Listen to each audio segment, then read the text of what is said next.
Since the fall of Rome, the Italian peninsula was divided among a lot of independent states. Besides the rough geographic position, there was some debate as to whether they really shared a similar culture. Nevertheless, there were no real calls for unification. That is until Napoleon came along. When he invaded Italy, he created the Kingdom of Italy in the north, harking back to the old constituent kingdom of the Holy Roman Empire. However, when he was defeated, Italy reverted back to independent state. Simply put, there was the ultra-conservative Bourbon-controlled Kingdom of Naples in the south, the theocratic Papal States in the centre, the Austrian Empire directly controlled the northeast and had client states in the centre, Parma, Tuscany and Modena, so the only genuinely independent state was the Kingdom of Sardinia, aka Piedmont, in the northwest. And that's how it was until the revolutions of 1848 swept across Europe. In Milan and Venice, revolutionaries rose up against the Austrians, Sicilians fought for independence from Naples, and in Rome they declared a republic.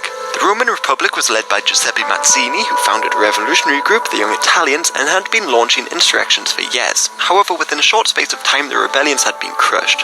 Austrians reconquered the northeast, the Bourbon Neapolitans crushed the Sicilians, and French troops were sent into Rome to reinstate the Pope, and they remained in the city for some time.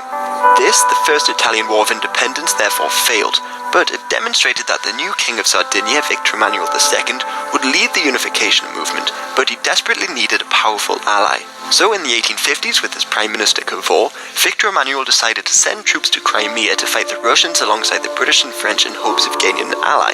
Eventually, Napoleon III came to their aid. Besides looking to improve his prestige and weakening the Austrian Empire, he had nearly been killed by an Italian revolutionary in 1858, so he hoped to curb this activity. The Franco-Piedmont alliance against Austria was cemented when Victor Emmanuel offered to cede Nice and Savoy to France in exchange for their support. They attacked Austria in April 1858, starting the Second War of Italian Independence. Together with the Central Italian states who had united and ousted their leaders, they emerged victorious against the Austrians within just a few months. However, Victor Emmanuel and Cavour were angered with the French for making peace with the Austrians before they got all they wanted. Nevertheless, Lombardy was annexed, and the Central States then voted suspiciously overwhelmingly in favour of joining Piedmont. Shortly afterwards, a Sicilian revolutionary, Francesco Crispi, persuaded Giuseppe Garibaldi to launch an invasion of Sicily. Garibaldi was a famed revolutionary who had fought around the world, so he was able to recruit 1,000 volunteers, the Red Shirts, and gain limited support from the British. He set sail for Sicily in mid-1860, and once he landed, with the help of some local recruits,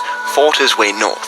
He eventually entered Naples in September, welcomed by crowds, and hoped to push on to Rome. However, Victor Emmanuel, who had just defeated Papal States and annexed Umbria, prevented him from doing so because French troops were still stationed in the city. So Garibaldi handed over his southern conquests to Victor Emmanuel, and the Kingdom of Italy was proclaimed in 1861. But they still lacked two notable cities, Venice and Rome. Fortunately for the Italians, Bismarck of Prussia was leading German unification. In 1866, he declared war on Austria in order to become the greater German power. Italy joined in the war against Austria, but their disjointed army was soon defeated. Meanwhile, the Austrians had sought to keep the French neutral. So to make sure of this, they agreed to give them Venice, and this in turn was handed over to Italy. But the Italians would have to wait until 1870 to capture Rome. The Prussians, still trying to unify Germany, declared war on France, starting the Franco-Prussian War.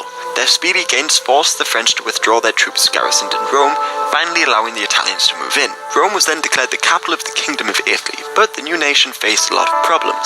Only a very small number of the population spoke the standardized language. The north and the south were economically and culturally very different. Brigands in the south attacked northerners, and after land reforms, millions of people emigrated. On the global scene, Italy would go on to create its own empire. But along with Germany, they greatly upset the balance of power in Europe, and the alliances created as a result of this would help start World War I.